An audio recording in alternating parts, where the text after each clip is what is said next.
Well, I have some perfect background noise for the discussion. Creation and evolution walking hand in hand. Oh, not everything about me is about gender fluid and transgender, blah, blah, blah. I work out theologies and thoughts. Um, I've played with this quite a bit. Creation and evolution. Well, we all know that there's civilizations that have been found from years and years and years ago. 40,000 or so. Well, the Creator did create all of the first creations.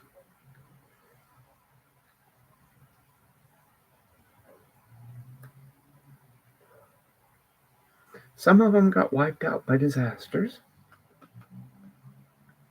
I don't think the flood got rid of the dinosaurs. But there was an evolving many different groups of humans or humanoids that I think the creator found sort of interesting. How, in the ability given to the first creations to adapt, change, survive, that there were civilizations developing. Oh, they warred against each other and everything, and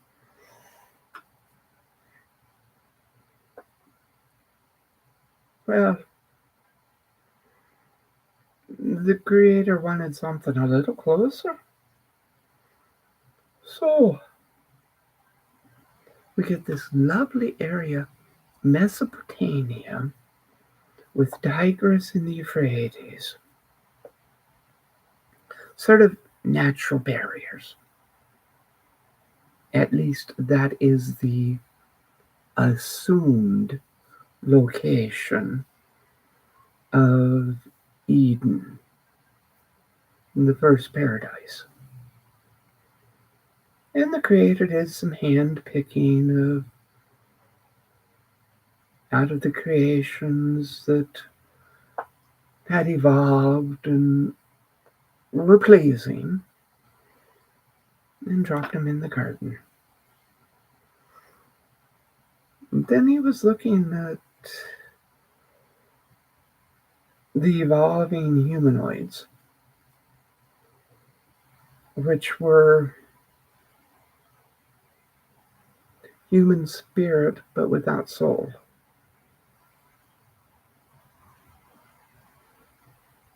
Now, this is conjecture. This is me talking from my knowledge. A little anthropology, archaeology, evolutionism, and creationism. So the creator went, well, this group looks sort of good. Let's create them like me, but not like me. So the first Ha-Ha-Dam was created. As the creator is neither male or female, but both, so was the Ha-Ha-Dam. Both male and female, and not. They had a lovely relationship. And then the creator added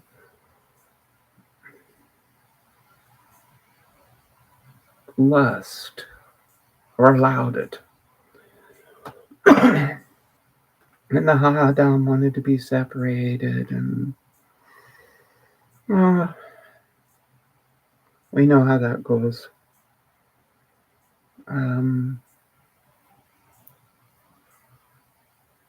Anyway, the separated Ha-Ha-Dam gave birth to two sons. One was a vegetarian and one was a carnivore. That's sort of interesting. And I think if it was an apple tree, it was a crab apple. But anyway, to the point. Cain, the carnivore, got pissed off at Abel, the vegetarian, because the vegetarian's offering to the Creator was accepted before his blood offering.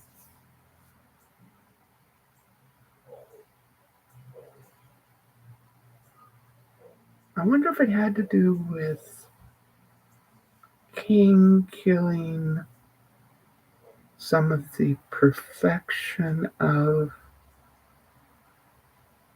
the animals in Eden. Anyway, Cain gets booted out. And this is where I can stump many of my conservative friends. Cain went to live with the people in the land of Nod.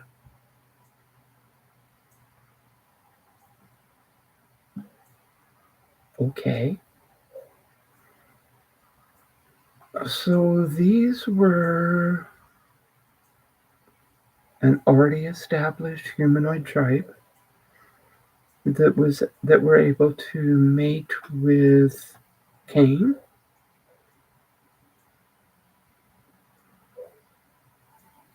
Anyway, they flourished and everything like that, and time goes on. And this is me working out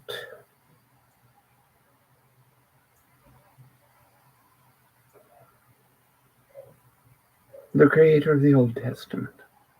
A thought that hit me in the kitchen when I was cooking. We have all these demands of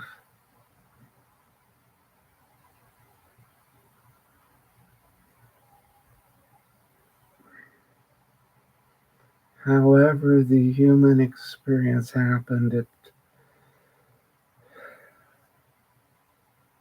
to be honest, it involved incest. Twice over with Moses. No, I'm sorry, Noah. Those old men get confusing. So, we have this group of humans that have a human spirit as well as a soul that is united with the Creator. Then you have Cain and his tribe. And they're procreating. Maybe some of them just have a human spirit, but since Cain had a soul,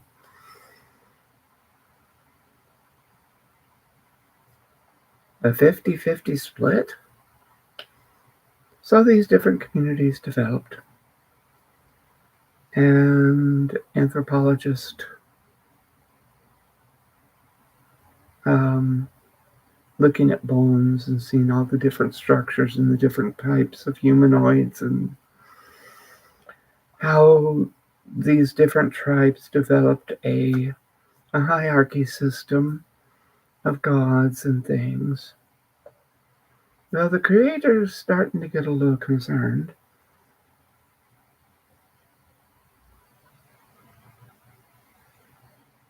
And from my readings and trying to understand, why humans would be guided to totally wipe out other tribes completely.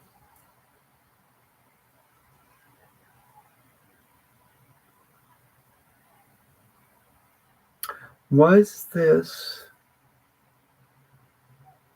a survival of the fittest? Was it an experiment of the Creator to see which one would come out on top?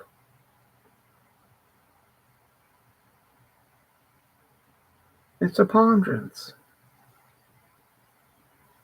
And also a different look at the genocides.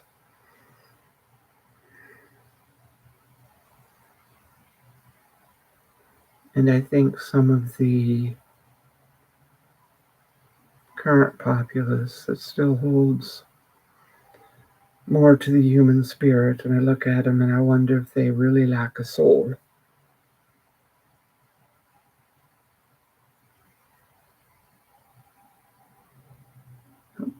Goodness, this is awfully perplexing for a person of personal faith, because I have to consider the possibilities.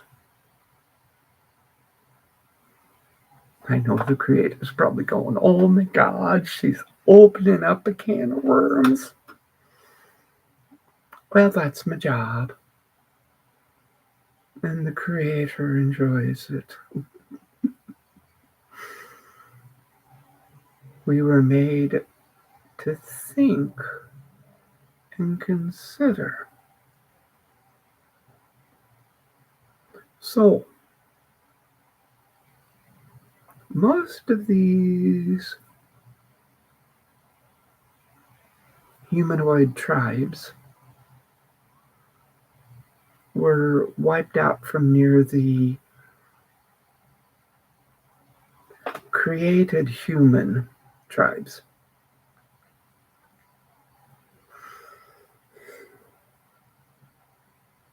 But there still remains scattered out all over the place. Eventually, ideas stolen from the humanoid tribes by the humans help to, let's take for instance, the wheel. I don't know many humans that could have conceived the idea of a wheel. But I can see a base humanoid going, it would be a lot easier if we could roll this like a log. So, what would you think about this?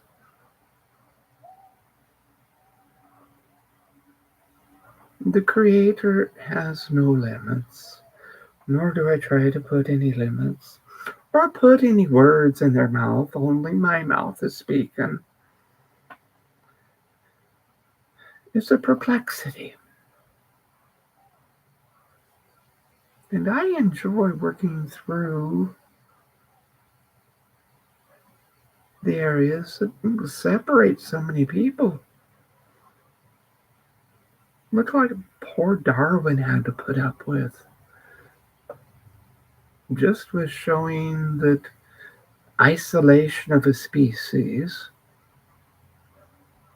meant that it evolved differently than the same genome species that was on a non-isolated area.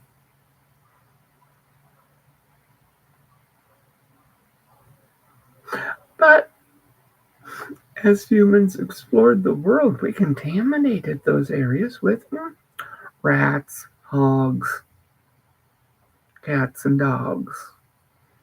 It's going to start sounding like Dr. Seuss.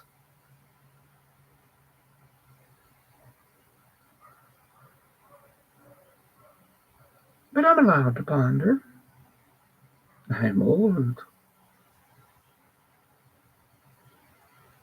And maybe, I don't know, you might give it a couple of few seconds of thought. I have noticed this year starting to see signs of albinism in common species. Um, White feathers in mature birds. And then this unique lavender bird without a crest on its head, and its head and belly being a lavender gray, but its back markings look like a blue jay. Oh well, it's welcome to stay here in Brockcoon and be whatever it wants to be.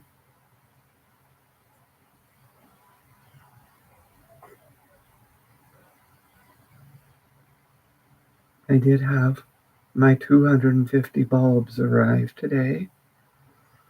Thank goodness I got one of those stand-up foot push bulb planters. I have 2 pawpaw trees. I know the location for them. Um, some grapevines and a blueberry bush. Shoot, I might end up with an urban farm.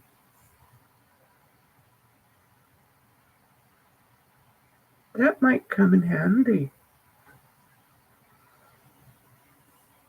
I'll be going back to pick up the gas plaque heater for the home in case, well, when the power goes out this winter, I'll be able to keep the house warm. And I may talk with the young man about his offering of a price on some pear trees, as well as the leftover Rugosa floribunda. They're not hybrid. They grow on their own roots, so they're more resistant to frost. Yes, I've studied botany as well as biology. I've studied too many things. But that brings to mind a story. Going back to Castlereagh, County Roscommon, when I was in resident at Tully's Hotel. Well, busy season was coming on, and I took a room on the top floor, which the brothers John and Paul Tully shared as a bedroom when they were children.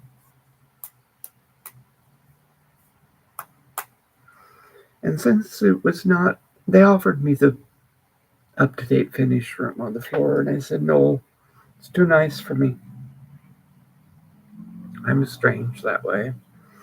I don't need every bell and whistle. But it overlooked, my window overlooked a flat spot, and there was a hallway to some rooms from the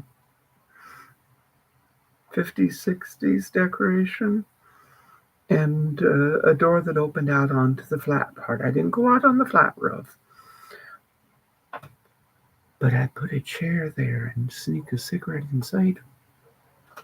But I started getting stale day old Brad from the Mace grocer. And I would, in the mornings and the evenings, set him a chair at the open door, break off pieces of bread, and toss them to the roof. And I started having some regular jackdaw visitors. They're absolutely beautiful, black with the purest blue eyes. There was one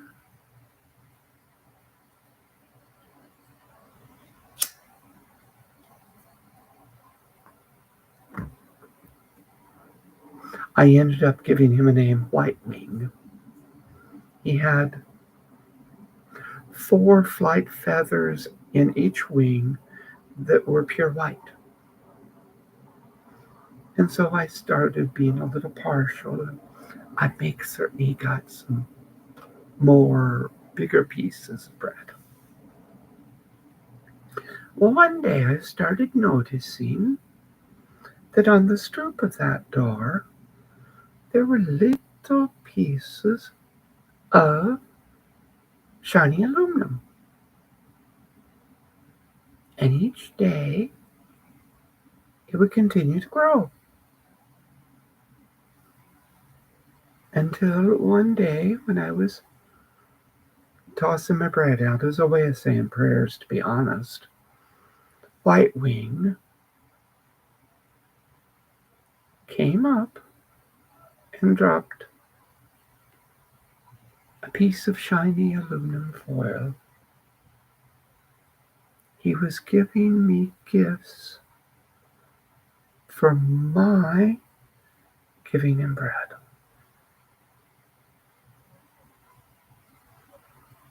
Well, there's a connection between me and the creation. Maybe I have some of those humanoid DNAs. That would be a fun thing.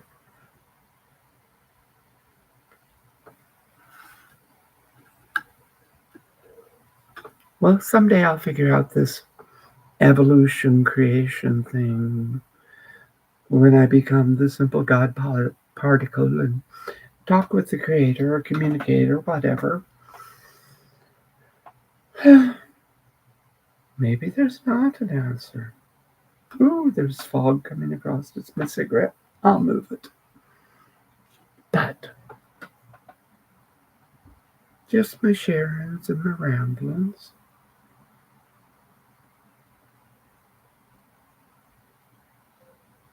I sort of like being complicated.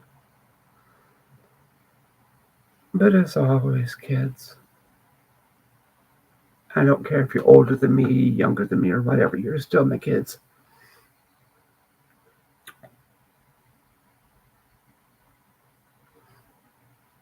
You all have value. Each one of you have worth and a purpose. And if anyone bothers you, say, Sister Isabel said, Dinah bother me. Well, blessed be. Be blessed and blessings. Rocco and I had a good daily meal. 2 meat proteins even. We were splurging. So, be good. If you can't be good, be kind.